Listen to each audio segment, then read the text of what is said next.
부동산 투자의 육하원칙. 부동산 투자의 육하원칙 하나의 사건을 알기 위해서는 누가, 언제, 어디서, 무엇을, 어떻게, 왜 했는지에 대한 정보가 뒷받침되어야 한다. 따라서 신문 기사 등 정보 전달을 목적으로 하는 글에 있어서는 이러한 육하원칙을 가장 중요한 구성 요소로 보고 있다. 그러나 이를 조금 응용해보면 이와 같은 육하원칙은 방향성을 짚어주는 역할을 대신하기 때문에 재테크를 하려는 잘하면 좋은 길잡이 역할이 된다. 다른 무엇보다 시작하기 막막하기만 한 부동산 투자 육하원칙의 근거에 따라가 보자. 1. Y 투자 목적이 무엇인가? 가장 중요한 것은 무엇보다 투자 목적이다. 단지 내 집장만으로서의 목적인지 아니면 임대 수익을 위해서인지 혹은 노후를 위한 투자인지 등에 대한 목적 의식이 분명해야 한다.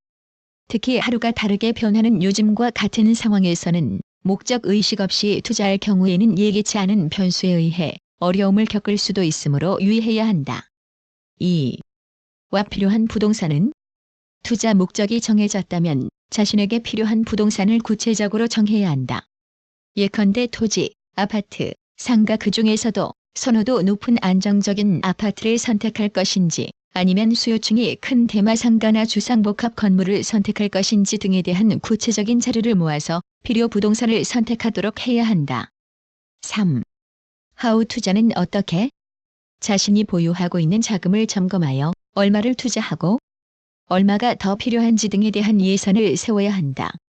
사실 투자 때문에 무리한 대출을 받는 경우에는 가계에 큰 부담을 안겨줌과 동시에 경기 불황 시 자금 압박이 있을 수도 있으므로 여유 자금을 가지고 투자하는 것이 현명하다고 볼 수 있겠다. 4. 웬 적절한 타이밍은?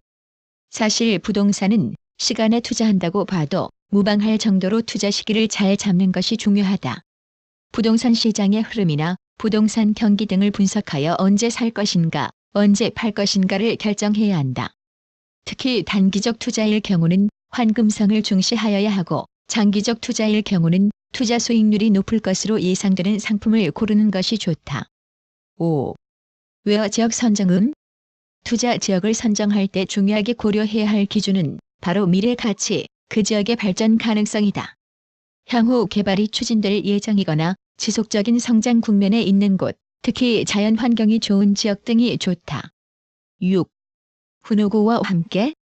마지막으로 혼자 투자할 것인지 혹은 공동 투자를 할 것인지를 고려해 볼 필요가 있다.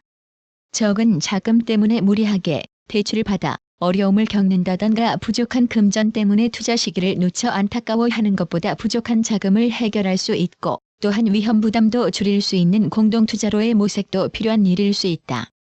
누구든 관심은 가지고 있지만 막상 부동산 투자를 하려면 막막하고 어렵기 마련이다. 특히 부동산은 거래 정보가 불투명하고 각종 법적 제약을 많이 받기 때문에 더욱 그러하다. 따라서 급변하는 부동산 시장에서는 위에서 언급한 육하원칙을 통해 돌다리도 두드려보고 건너는 신중함으로 접근해야 성공적 투자를 가져올 수 있음을 반드시 기억하도록 하여 성투가 되도록 해야 할 것이다.